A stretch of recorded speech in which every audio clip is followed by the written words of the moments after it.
and today we're going to talk about hi-hat clutches. Now, I am really stealing this idea from one of the guys I subscribe to on YouTube. His name is I Am Drummer. He's from, I believe he's from Australia, and I just want to give him a shout out. Great channel. He does a lot of reviews on snare drums, and all the snare drums are his snare drums. I asked him that question. So he's done some great reviews on some of these great snare drums he has. So check out his channel. Now, hi-hat clutches. Why are hi-hat clutches important? Well, there's many reasons, okay?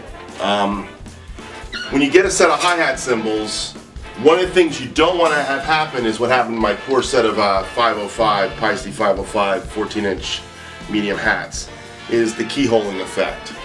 And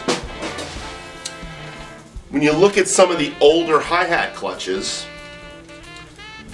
with just the felt, when the felt wears out and it gets loose, a lot of times what happens is the cymbal starts to wear in the middle of the clutch. And that's what happened to these hats. Now, these hats have not been in my possession my whole time. A good friend of mine had these hats, but probably was using a traditional hi-hat clutch. Now, in the last few years, I've been looking at getting the right hi-hat clutch. And my friend I Am Drummer, if you check out his video on the hi-hat clutch, he's going to talk about the DW One Touch clutch, which is the one clutch I don't have here. I do have a DW clutch in my collection. Probably one of the first clutches that I bought.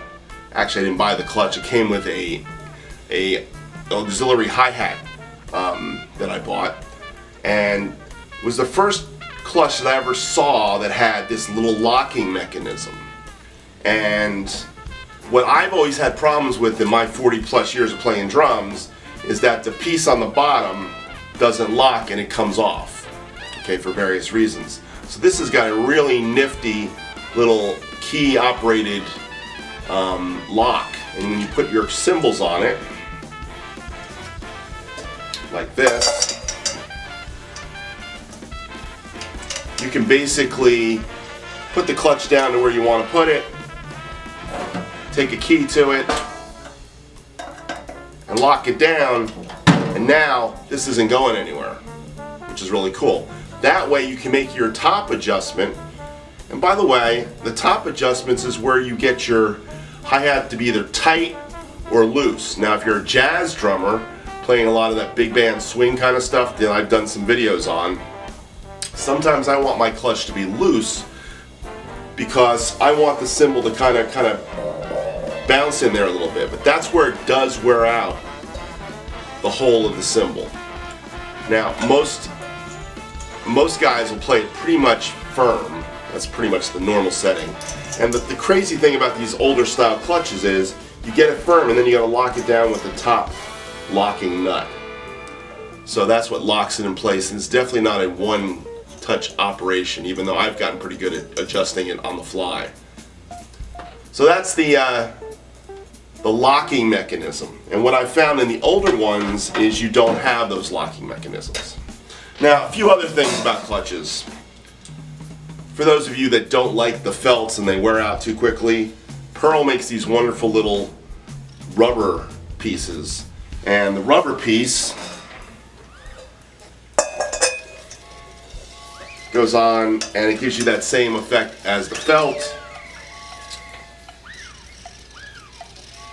but it keeps it in there a little differently. I like them occasionally. I was trying it on my new favorite clutch, but it didn't really work well on that clutch. And I'm going to show you my new favorite clutch. My new favorite clutch is actually a Remo clutch. Now let me say something about this clutch. Bought this clutch at Maxwell's Drum Shop 3 years ago, I think.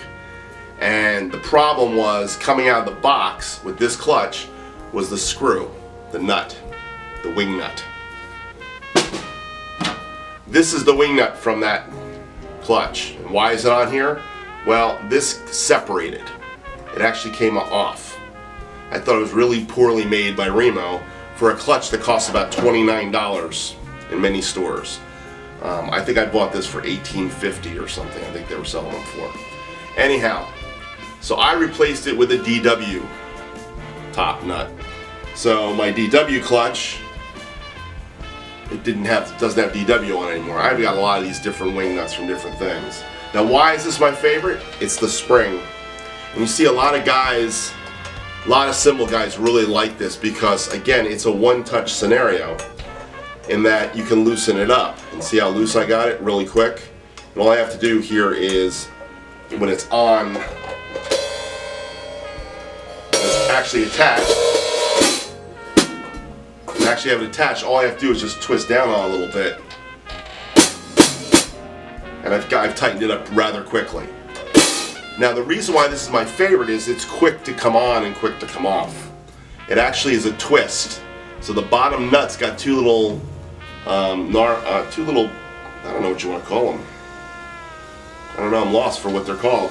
But anyhow, there's a little groove in the clutch, and this kind of drops on the groove, and then you twist down and twists and locks it. It's a beautiful clutch, and I have two of these that I use all the time. So the first clutch I bought that had a lock on the bottom was a clutch that Gibraltar put out 3 years ago too, right around the time I found the Remo clutch. And this clutch has got a locking bottom too. But the locking bottom is you press in, and it's got little ball bearings inside of it, so when you press it, it kind of opens them up, and they kind of fit in the groove, and basically put it on, and it locks. Well, it should lock. Let's try it again. There we go, locks. So it's a locking piece. When you pull down on it, it unlocks. It's very easy to take off, actually. And it too has the adjustment. Now the nice thing about the Gibraltar is it's got a really nice nut to lock on. So when you put it on, it's just locks tight. Doesn't go anywhere. And it's not the wing nut with the screw going through it, tightening down on your stem. What do you want to call that? What do I call that? Boy, I'm losing myself today. I'm going to have to cut the heck out of this thing. Anyhow, Gibraltar clutch was running about, when I bought it was 14 bucks. Now you usually can get them around 18, 19 bucks. The Remo clutch goes for about $29. I've seen them in a lot of places. You can get them as cheap as 24, 22 some places. All depends on who's selling it and how badly they want to turn it over. One more clutch I want to talk to you about. So this is a clutch that was designed by, believe it or not, by the Rogers Drum Company. And the Rogers Drum Company designed this back in the 70s for guys who played double bass. And the way this clutch works, and I haven't used it a lot, it's for double bass players. It's what they call a drop clutch. So you drop it on here like this. There's no top piece, right? Well, there is a top piece. Here's the top piece. And the top piece goes on the stand. You loosen it, and it catches on. And then you basically lock it down. Now, here's the interesting thing. And I'm going to open up a little bit more. There we go.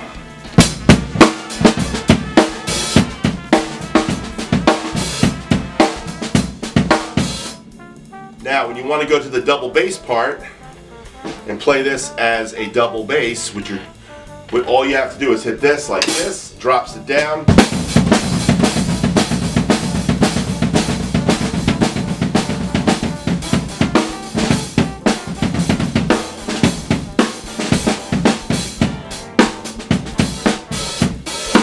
Step down on it and it catches again. They call that a drop clutch. First time I ever saw one of these was in the Rogers catalog, 1976, Big R catalog, and they had one of these. And as soon as the Rogers Drum Company went out of business, they started showing up by other manufacturers. Like, I believe DW makes one of these. This is a Gibraltar version of it. So, the drop clutch. All I can say to you is the clutch is really important to take care of your hi-hats. There are many good clutches out there. Most of the drum companies today make nice clutches. I'm always looking for ease. Something that I can take on and off really quick is what I'm looking for. That's why this travels with me. Every place I go to a gig, if my hi-hat cymbals are on there, I'm going to put it on my own clutch. I drop it on, take it off real quick, boom. In the studio, my clutch of choice, again, is the Remo. and it's the one I use on mostly every video I have. You'll see me playing that Remo clutch, and I've just really found it to be a great clutch, and it's worth the money. So if you want to spend some decent money on something, spend it on a good clutch, the Remo clutch is the one. Alright? I will tell you one other thing about the Remo clutch. Do not try to use the little rubber washers. Does not work like it on the Remo clutch. It doesn't do what it's supposed to do. It works okay on the Gibraltar clutch though. But anyhow, this is my little drum talk. It's hi-hat clutches, and hope you enjoy it. Until next time, bye.